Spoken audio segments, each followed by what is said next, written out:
Vivemos dias de intenso analfabetismo bíblico. Infelizmente, esta é uma verdade da atual geração de crentes. Eu me lembro que, em 2003, eu li uma matéria que falava sobre seminaristas que passavam cerca de 4 anos de forma integral no seminário e saíam de lá depois de 4 anos, 3, 4 anos, sem ter lido a Bíblia toda uma vez sequer. Nós não tratamos aqui nem de conhecimento teológico, das doutrinas bíblicas. Estamos falando realmente de um analfabetismo bíblico. É espantoso quando nós nos referimos a alguns textos bíblicos que são corriqueiros no momento de uma pregação e tem crentes já com um tempo de exercício de vida cristã que dizem: eu não sabia que isso estava escrito na Bíblia. Que Deus tenha misericórdia de nós e que nós entendamos a necessidade de ler a Bíblia, crendo nela como a palavra de Deus. Meus queridos, estamos na Academia de Pregadores. Eu sou o pastor Anderson Silva e na aula de hoje vamos estudar a lição de número 3 do currículo dos jovens do dia 17 de julho de 2022, onde trataremos sobre quem segue a Cristo estuda a palavra. Quem segue a Cristo estuda a palavra. Como acabamos de dizer, nós estamos vivendo um momento de analfabetismo bíblico. É claro que nós vamos pensar na aula de hoje sobre estudar a palavra, mas infelizmente estamos vivendo uma geração que sequer lê a palavra. Quando eu falo para professores de escola dominical em seminários, eu digo que o professor de escola dominical não tem o direito de ler a lição. Ele precisa estudar a lição. Então, como professores também, nós não temos o direito de tão somente ler a Bíblia. É claro que nós não podemos também ter a Bíblia somente como ferramenta de trabalho. É preciso fazermos uma leitura devocional da Bíblia. Mas nós, como líderes, precisamos ir além disso e estudarmos as Sagradas Escrituras. O texto principal está em Atos, capítulo 8, versículo 30, que nos diz que: e correndo Filipe, ouviu que lia o profeta Isaías e disse: entendes tu o que lês? Nós vamos perceber aqui no texto bíblico que essa narrativa é uma narrativa magnífica, que envolveu a vida do diácono mais evangelista da igreja primitiva. E só de se aproximar do homem, que era o eunuco da rainha de Candance, etíope, só de se aproximar e ouvir o que ele lia, Filipe entendeu o que ele lia. Filipe não precisou nem perguntar para entender que ele lia o profeta Isaías, que é o texto que nós temos hoje, Isaías capítulo 53. Então, com toda certeza, na lição de hoje nós vamos aprender e entender a importância, relembrar, né, a importância de conhecer e estudar a palavra de Deus. Resumo da lição: o verdadeiro cristianismo constitui-se em um duplo e contínuo esforço de aprendizagem e ensino das Escrituras. Aprendizagem e ensino das Escrituras. Por que o resumo da lição vai tratar sobre aprendizagem e ensino? Porque são coisas distintas. Primeiro eu aprendo e depois eu ensino. Nós gravamos, está na plataforma da Academia de Pregadores, um curso sobre as 7 leis do ensino, a partir do livro Ensinando para Transformar Vidas, do Howard Hendricks. E o Howard Hendricks, ele assevera algo neste livro, dizendo o quê? Aquele que para de aprender, perde o direito de ensinar. Então, a nossa vida cristã é um esforço duplo, um processo duplo, onde nós aprendemos e ensinamos. Aprendemos e ensinamos. O dia que paramos de aprender, perdemos o direito de ensinar. O texto bíblico está em Atos capítulo 8, versículos 26 ao 39, que nos diz o seguinte: E o anjo do Senhor falou a Filipe, dizendo: levanta-te e vai para a banda do sul, ao caminho que desce de Jerusalém para Gaza, que está deserto. E levantou-se e foi, e eis que um homem etíope, eunuco, mordomo Mordicandance, rainha dos etíopes, o qual era superintendente de todos os seus tesouros, e tinha ido a Jerusalém para a adoração. Perceba que esse homem não é judeu, é gentio, é um etíope, mas ele foi a Jerusalém para a adoração.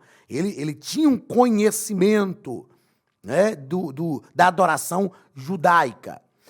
Regressava e assentado no seu carro, lia o profeta Isaías. E disse o Espírito a Filipe: chega-te e ajunta-te a este carro. E correndo Filipe, ouviu que lia o profeta Isaías e disse: entendes tu o que lês?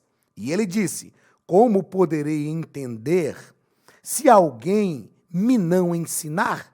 E rogou a Filipe que subisse e com ele se assentasse. E o lugar da escritura que lia era este: foi levado como ovelha para o matadouro, e como está mudo o cordeiro diante do que o tosquia, assim não abriu a sua boca. Na sua humilhação foi tirado, e o seu julgamento. Na sua humilhação foi tirado o seu julgamento. E quem contará a sua geração? Porque a sua vida é tirada da terra. E respondendo o eunuco a Filipe, disse: rogo-te, de quem diz isso o profeta? De si mesmo ou de algum outro? Então Filipe, abrindo a boca e começando nesta escritura, lhe anunciou a Jesus. E indo eles caminhando, chegaram ao pé de alguma água, e disse o eunuco: eis aqui água, quem pede que eu seja batizado? E disse Filipe: é lícito, se crês de todo o coração. E respondendo ele, disse: eu creio que Jesus Cristo é o Filho de Deus. E mandou parar o carro, e desceram ambos à água, tanto Filipe como o eunuco, e o batizou. E quando saíram da água, o Espírito do Senhor arrebatou Filipe, e não o viu mais o eunuco, e jubiloso continuou o seu caminho. Diversas coisas me chamam a atenção neste texto, e eu quero fazer referência a elas, e assim nós já vamos tratando do assunto da lição. Primeiro, nós vamos entender que o eunuco Filipe tinha sido escolhido como um dos homens que iam cuidar das mesas das viúvas, por causa da murmuração que tinha acontecido em Jerusalém, onde alguns estavam dizendo que as viúvas e os órfãos estavam ficando abandonados. Então, a igreja escolheu, foi uma proposta dos apóstolos, escolherem homens cheios do Espírito Santo que cuidasse desses negócios sociais. Filipe estava entre eles. Só que Filipe, na verdade, foi um grande evangelista, um grande pregador da palavra de Deus. Nós aprendemos que, não obstante a função que nós recebemos no contexto da comunidade de fé, o mais importante é o ministério para o qual Deus nos chama. Isso é relevante, isso é importante. E todos nós fomos chamados para um ministério, mesmo que não tenhamos um reconhecimento eclesiástico, uma ordenação a diácono, presbítero, evangelista ou pastor, mesmo que não tenhamos este reconhecimento eclesiástico, todos nós temos um chamado de Deus para o ministério, e esse texto deixa claro que o chamado de Filipe estava ligado à pregação da palavra. Outra coisa importante, quando nós lemos aqui o versículo 39, após cumprir aquilo que era a missão designada para aquele momento, o Espírito do Senhor tomou Filipe. O texto diz que o Espírito do Senhor o arrebatou. E não viu mais, e Filipe não viu mais o eunuco. Agora, por que esse mesmo Espírito do Senhor que arrebatou Filipe, o tirou dali e o fez aparecer em outro lugar, não fez Filipe aparecer no caminho onde o eunuco estava? Porque Filipe precisava aprender a cumprir uma ordem.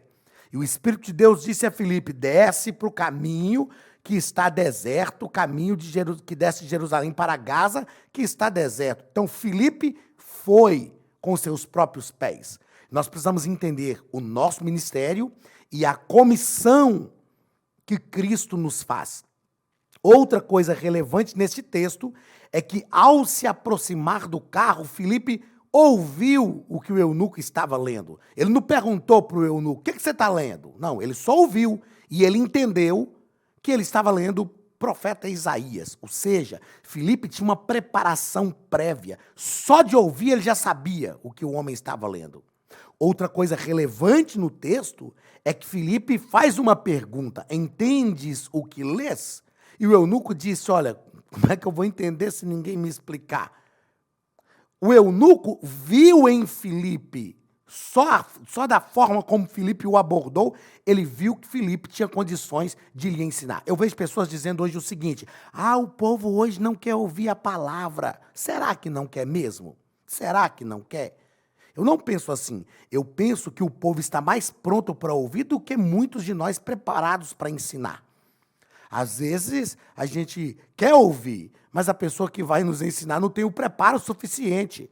Aí aquele ensino fica chato, monótono. Então, nós precisamos estar prontos. Filipe estava pronto. O eunuco diz: senta-te aqui no carro e me explica. E o texto é enfático quando diz que ele começou, a partir daquele ponto das Escrituras, ele abriu a boca e, começando nesta escritura, a partir de Isaías 53, ele anunciou a Jesus. Ou seja, Filipe não se ateve a Isaías 53. Com certeza ele explicou que aquilo era uma profecia messiânica e ele mostrou para o eunuco que aquela profecia já havia se cumprido. Ou seja, Filipe teve condições de fazer uma boa hermenêutica do texto e ensinar sobre Jesus. Outra coisa importante é que ele ensina de forma tão efetiva que, quando o eunuco aproxima-se do lugar onde tinha água, ele diz: olha, o que impede que eu seja batizado? Eis aqui a água. Talvez, se fosse hoje, a gente diria: não. Calma lá, o senhor tem que passar por um processo de discipulado, o senhor tem que frequentar um trimestre de discipulado na escola bíblica dominical. Não é assim. O senhor tem que aprender sobre a nossa instituição. Nós somos o maior movimento pentecostal do mundo. Irmãos, será que isso às vezes não é algo que demonstra mais a nossa arrogância denominacional do que a nossa ação efetiva de ganhar pessoas para o reino de Deus? É claro que é importante, e eu concordo, sim, administrativamente, de submetermos as pessoas a um processo de discipulado para depois as pessoas passarem pelo batismo. Mas nós precisamos entender que exceções ocorrem. Exceções ocorrem. E esta aqui era uma exceção. Filipe disse para o eunuco: olha, nada te impede, desde que você creia. Filipe nem falou para ele em que ele deveria crer. Ele mesmo diz: eu creio que Jesus Cristo é o Filho de Deus. Então perceba que este eunuco já tinha uma base de fé cristã. Porque ele diz: eu creio que Cristo é o Filho de Deus. Dito isto, Filipe batizou o eunuco. Ou seja, a prioridade de Filipe aqui não é agregar pessoas à sua denominação. A prioridade de Filipe é ganhar pessoas para o reino de Deus. E esta deve ser a nossa prioridade. Nós vamos perceber que os comentários que o nosso comentarista faz na lição de hoje, nessa terceira lição, estão envolvendo tudo isso que nós falamos aqui neste texto bíblico. Olá, queridos alunos e alunas da Academia de Pregadores, que bom ter você conosco neste momento tão especial. Estamos aqui para apresentar a nova plataforma da Academia de Pregadores, que foi construída ao longo dos últimos meses com muito carinho, um grande investimento, para levar até você não somente um conteúdo de excelência, mas também tecnologia de ponta. Veja comigo. Os cursos estão organizados por trilhas na página principal. Aqui você encontra sugestões, lançamentos, temas específicos e outras categorias. No final da página tem uma trilha com todos os cursos. Após começar os seus estudos, a primeira trilha será Continuar Assistindo, que mostra somente os cursos iniciados por você. Sobre a capa do curso, consta o número de aulas, a carga horária e um botão para adicionar aos favoritos. Nesta seta, você pode expandir e ver um vídeo de introdução. Para fazer login, clique no avatar no canto superior direito e insira o seu e-mail e senha usados no cadastro. Caso tenha esquecido a senha, é só clicar neste link, preencher o e-mail cadastrado e a senha será enviada. No canto superior esquerdo fica o novo menu do portal. Ao abrir um curso pela primeira vez, você vê as informações do curso e do professor. E na lateral, ou logo abaixo se for no celular, está a lista de módulos e aulas. Algumas aulas iniciais podem ser grátis e qualquer pessoa que fizer um cadastro rápido pode assistir. Após se matricular, aqui você vê as aulas concluídas, aulas liberadas ou agendadas. Você pode adicionar os favoritos, dar uma nota ao curso e acompanhar o seu progresso. E se você sair do curso e retornar depois, o sistema vai abrir exatamente a última aula assistida. Se estiver no computador, use esta seta para ampliar a tela. Logo abaixo da videoaula você encontra os links para baixar anexos, como áudio e apostilas. E neste campo em branco, pode fazer as suas anotações enquanto assiste. Depois é só imprimir ou salvar. Quando terminar o curso, clique no botão Emitir meu certificado e ele será gerado automaticamente no mesmo instante e sem custo. Clicando no avatar, você tem acesso ao seu perfil e histórico de pagamento. Em Meus Cartões, pode adicionar um novo cartão de crédito para fazer o pagamento do seu plano. Se você já era nosso aluno e seu cartão não aparece aqui, adicione um cartão na nova plataforma. Então aproveite as novidades e clique em Assine Agora. Escolha um dos planos. Venha para a Academia de Pregadores, a maior escola bíblica online do Brasil.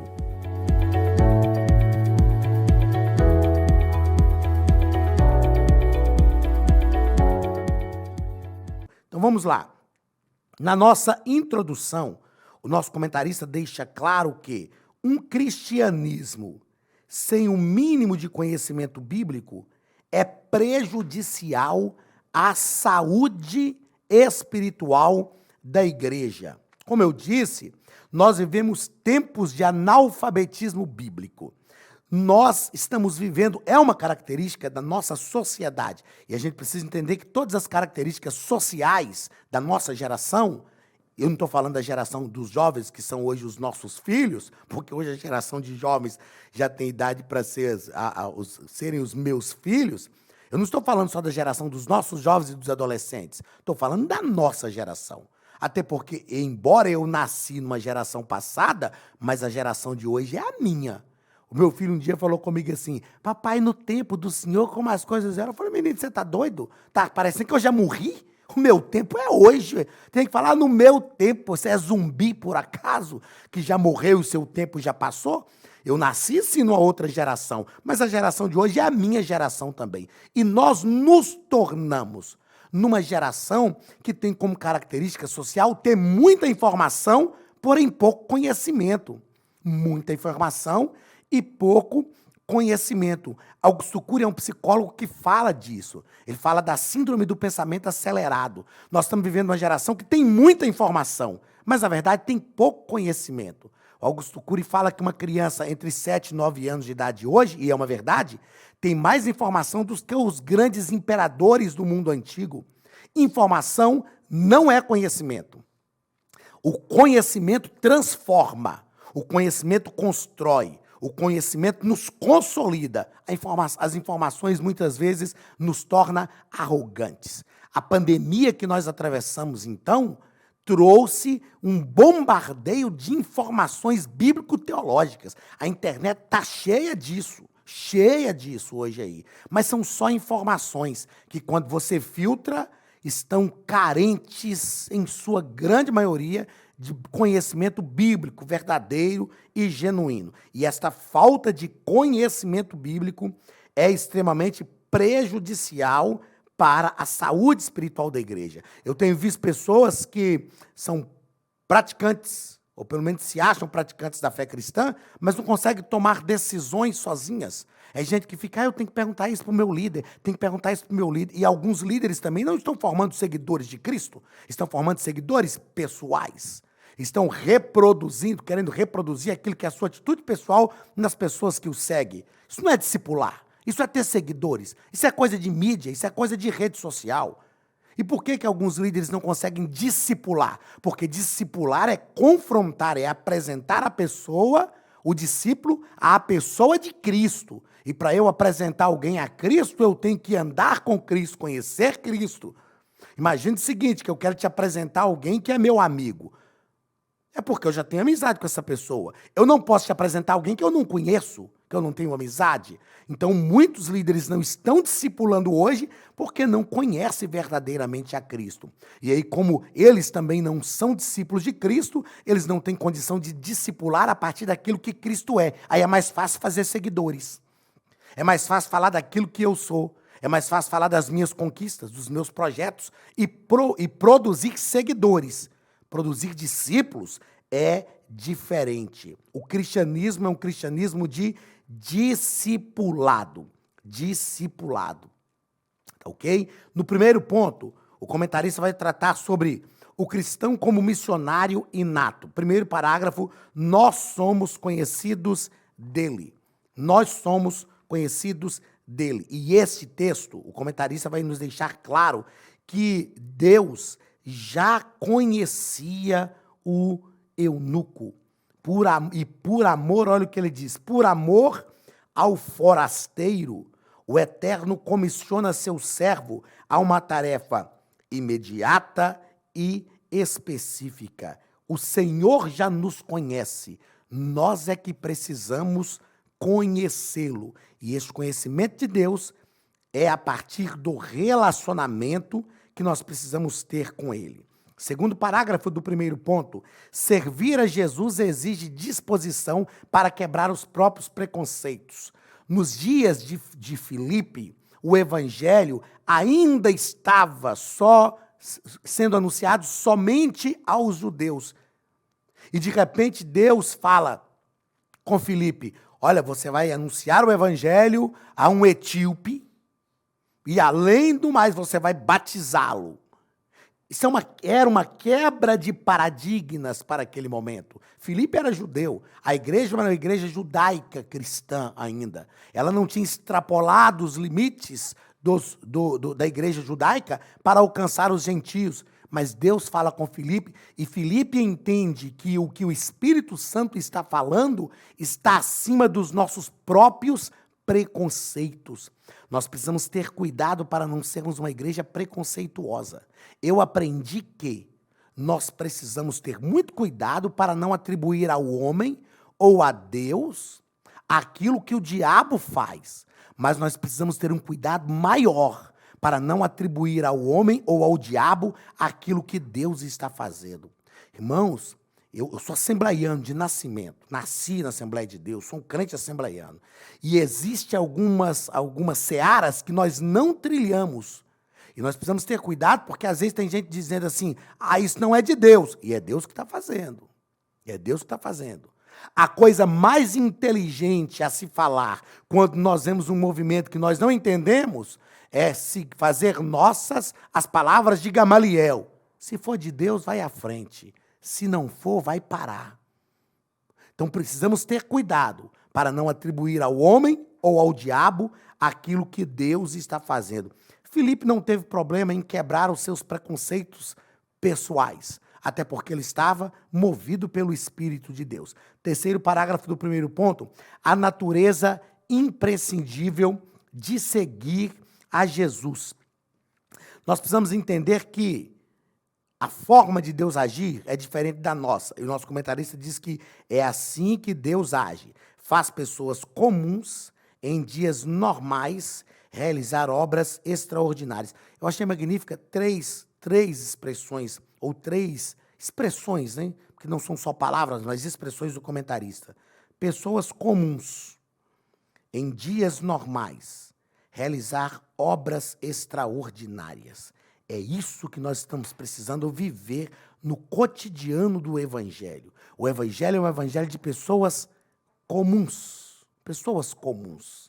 em dias normais, em dias que são como os demais, mas onde nós temos a oportunidade de realizar obras extraordinárias, sabendo que essas obras extraordinárias só podem ser realizadas por nós, porque nós somos chamados por Deus e estamos sob a direção do Espírito Santo. Segundo ponto, o cristão como um discipulador por natureza. Primeiro parágrafo, a responsabilidade pessoal e o preparo para a evangelização. Já tratamos sobre isso aqui. Filipe já tinha um preparo prévio, anterior àquilo. Tem gente que diz, eu gostaria tanto de ser usada por Deus. Tem pessoas que dizem, Deus falou que vai me usar, tá? E o que você está fazendo? Deus falou que vai te usar. Você tem desejo de ser usado por Deus. Mas o que você está fazendo em relação a isso? Quando eu descobri que Deus tinha me chamado para o ensino e pregação da palavra de Deus, eu comecei a pensar, eu preciso me preparar, eu preciso fazer alguma coisa. Ah, mas o Espírito Santo é que vai nos usar, eu sei. Quanto mais preparados nós estivermos, mais prontos para ser usados pelo Espírito Santo nós também estaremos. Segundo parágrafo, somos convidados para sermos discipuladores. Falamos isso aqui também, ao fazer um comentário da leitura do texto bíblico. Nós somos convidados por Cristo para andarmos com Ele, a fim de que, ao aprender com Ele, ensinemos para outras pessoas, sermos discípulos, sermos discipuladores. E aqui, queridos, para ser discipulador, você não precisa ser ordenado a nenhum cargo eclesiástico. Tem gente que fala, mas se eu fosse um diácono da igreja, eu faria alguma coisa. Tá, e o que você está fazendo na sua vizinhança? O que você está fazendo na escola que você estuda? O que você está fazendo no seu ciclo de amigos? O campo missionário, Deus já te deu. Você só precisa fazer, entender que você deve discipular. Para a gente discipular, não precisa de uma ordem do pastor, gente. Não precisa de uma autorização de uma comissão eclesiástica da igreja. É só nós fazermos. Lá na fila da casa lotérica, é uma oportunidade para o discipulado. Lá na faculdade, é uma oportunidade para o discipulado. Nós precisamos interiorizar, encarnar isso. Nós somos discipuladores. Terceiro parágrafo do segundo ponto, a compaixão para com aqueles que têm carência de Deus. Não importa, Filipe ouve a ordem do Espírito Santo e ele pensa, não importa se ele não é judeu. Ele é alguém carente. Ah, mas é o tesoureiro, tem um domínio de todas as coisas da rainha de Candance. Mas tem uma carência nele. Nós precisamos entender que existe uma carência de Deus no coração das pessoas. E se nós entendermos esta carência e começarmos a suprir esta carência a partir do nosso relacionamento com Cristo, nós seremos pessoas diferentes na sociedade. Deus não quer que nós sejamos, e nem as pessoas querem que nós sejamos como todo mundo é. Nós precisamos ser diferentes, entender as carências que as pessoas têm de Deus e sermos instrumentos de Deus para suprirmos esta carência. Terceiro e último ponto, o cristão como um servo. Primeiro parágrafo, nunca duvide do poder transformador do evangelho. Filipe simplesmente ouviu o que o Espírito falava, o que o Espírito lhe falou, e ele foi. Ele nem sabia o que ia acontecer. Mas ele utilizou-se do conhecimento que ele tinha e ele falou sobre Jesus para aquele homem e ele foi transformado. Uma transformação instantânea, genuína, uma transformação verdadeira. A atitude do eunuco é enfática. Eu creio que Jesus Cristo é o Filho de Deus. Nunca duvide que a palavra de Deus tem poder de transformar as pessoas, porque a transformação realmente acontece. Segundo parágrafo do terceiro ponto, não pense em números. Pense nos impactos da obediência. Filipe pregava para muita gente, mas ele pregava só para um também, que estava no caminho de Jerusalém para Gaza, e o caminho ainda era deserto. A mensagem é a mesma. Eu me lembro um dia, eu comentei com um amigo, falei, rapaz, Deus me deu uma palavra e tal, eu comentei com ele, falei para ele do texto bíblico, falei com ele o que Deus tinha ministrado ao meu coração, aí ele falou comigo assim, cuidado, hein?